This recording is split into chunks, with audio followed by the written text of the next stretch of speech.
Welcome to episode 27 of our third series on the surnames and early families of Appalachia and the good old American South.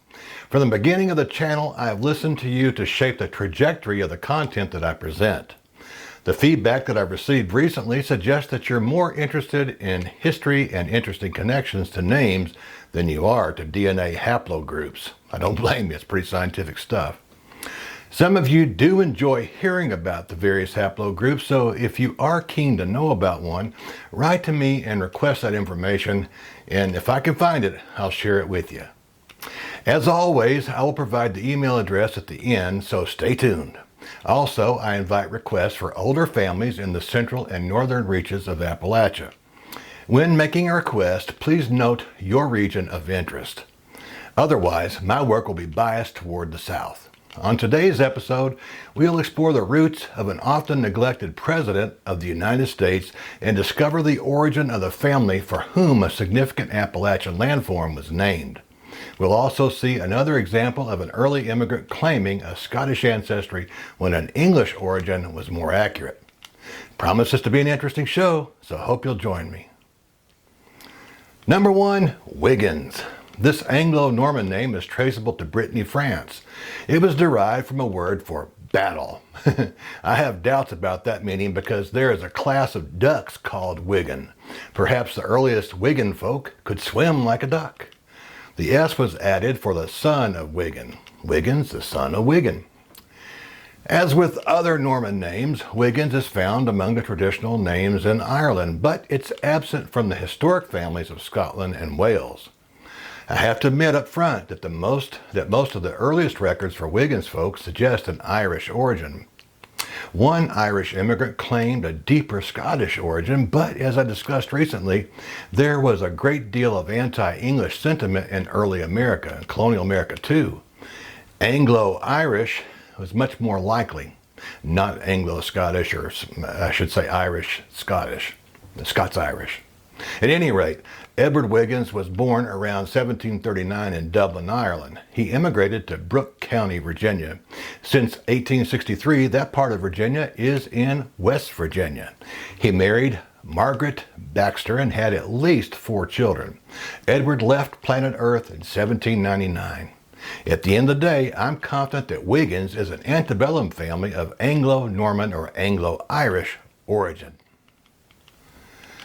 Number 2, Pruitt. Pruitt. Before I found my calling in the classroom, I worked for a number of years on the hospitality industry, hotels to be specific. I was a teenager, so being new to customer service, I was trained by Eddie Pruitt. He was in his 40s and was married to a lady that was 25 years his senior. He was a sage if there ever was one. He was a master at telling the truth without revealing too much information. I'll never forget the time when a trucker came into the office and asked if we had truckers' rates. Before I could blurt out, "No," Eddie said, "Sure, buddy. Sure do, buddy." The trucker was delighted and had an enjoyable stay. I asked Eddie later on why he told the man that we had truckers' rates. His answer was priceless. "We have the same rates for everyone, including truckers," he said. Eddie's last name originated in medieval England. It meant brave one, and he kind of dressed the part, if you know what I mean. Looked like somebody off of Downton Abbey or something like that. Anyway, I wasn't able to find it among the traditional families of Ireland, Scotland, or Wales. In fact, I was able to find identify a line of Pruitt folk in Tennessee that started in Wiltshire, England, with the 1616 birth of Thomas Pruitt. He immigrated to Charles City, Virginia, where he married Sarah Lucenzi. Now, that's an interesting way to pronounce that, Lucenzi, or Lucesne. That's better, Lucesne. Their great-grandson relocated to Wilkes County, North Carolina. His name was Henry Pruitt. At the end of the day, I'm confident that Pruitt is an antebellum family of English descent. Number 3, Hayes. In receiving this request, I couldn't help but think of a person named Hayes with whom most of us should be familiar. He was a veteran that was wounded 5 times in the Civil War. His bravery in battle contributed to his rise through the ranks to serve as brevet major general. I'm not talking about George Armstrong Custer here either, folks. He actually went to West Point and started off as an officer. He then served as solicitor for the city of Cincinnati. He also won election to the House of Representatives, served as governor of Ohio, and halfway through his third term, he was elected to the presidency of the United States. By now, you should have determined that this fellow was none other than Rutherford B. Hayes, the 19th president. The president's surname, like other short ones, could have multiple origins. It can be English for an enclosure, Irish for a descendant of, and it's also found in Scotland and among Ashkenazi Jews. I found an early line that originated in Oxfordshire, England, with the birth of William Hayes. He immigrated to Chester County, Pennsylvania, where he lived out his life. He and his wife, the lovely Jane Elizabeth James, say that 5 times, Jane Elizabeth James, James Elizabeth James, whoo, had at least 5 young'uns. Their son, Joshua James Hayes, moved to Granville, North Carolina, where he and Selva Harris Hayes had 5 sons. Clearly, Hayes is an antebellum family, and in this case is of English origin. Number 4, Walden, Wallen, or Wallen. In the Cumberland Gap area of Tennessee, the eastern escarpment of the Cumberland Plateau takes on the name of Walden's Ridge.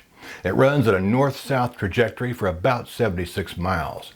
Because of its historical role in serving as a land barrier to travel and cultural interaction, the boundary for the Central Time Zone line runs fairly close to it. Walden's Ridge is generally flat on top and is around 2,000 feet in average elevation, but it reaches over 3,000 feet near Cookville and Crab Orchard. That's over in Putnam County. On a clear day, one can gaze across the East Tennessee Valley and see the Great Smoky Mountains some 30 to 60 miles away. The escarpment was named after a pioneering long hunter. A long hunter was somebody who went on really long hunts, usually with a party, and collected all kinds of pelts and other items that they could sell back to the people in the settlements. Anyway, he was a long hunter. His name was Elisha Wallen or Walden. He went by both names, actually, or both spellings. In 1761, he led a group of long hunters from southwestern Virginia into East Tennessee, and along the way, the group named a number of land features after their leader. The information that they took back to folks in the East helped to establish farms and towns in the region. Elisha was actually born in New Jersey in 1708 and passed away in Missouri around 1785. So Tennessee was obviously just a place where he went through and did some exploring.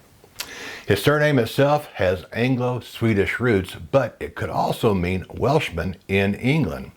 Interestingly, one of the earliest families bearing this name in the South that I could find started with the birth of another Elisha Walden. He was born in North Carolina in 1793, but moved to Georgia where he married Elizabeth Hill. However, John Evan Walden was born and raised in Campbell County, Tennessee, near the ridge that bears his name. His family is buried in Walden's Family Cemetery in Stinking Creek, that's up there on the Cumberland Plateau. At the end of the day, I'm confident that this historically significant family is antebellum and of Scandinavian or Anglo-Welsh origin. Well, folks, that's about all I have for you today. If you'd like a free copy of the list of names and families that we've covered thus far, write to me at vantagepoint22@gmail.com and I'll send the list to you ASAP. Until I see you again, may the good Lord bless and keep you. May He make His face shine on you and give you peace. Bye-bye.